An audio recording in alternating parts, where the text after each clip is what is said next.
Hello po sa atin. Okay. Ngayon, gagawa po tayo ng carrot salad.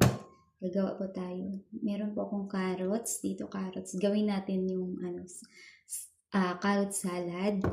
Tapos meron akong cucumber. Ngayon, tapos merong onion. Onion po tayo. Gagamit tayo ng onion. Tapos, lemon. Gagamit po tayo ng lemon.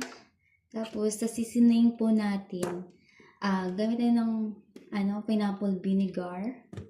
Tapos, light soya sauce. Tapos, ito Italian, seasoning. Italian seasoning siya. Tapos, gagamit din tayo ng chili flakes. And then, garlic powder. Yan po ang gagamitin natin. Tapos, gagamit po tayo ng sesame seed. Ito sesame seed siya. Yan, gagawin po natin. Sige na, tara na.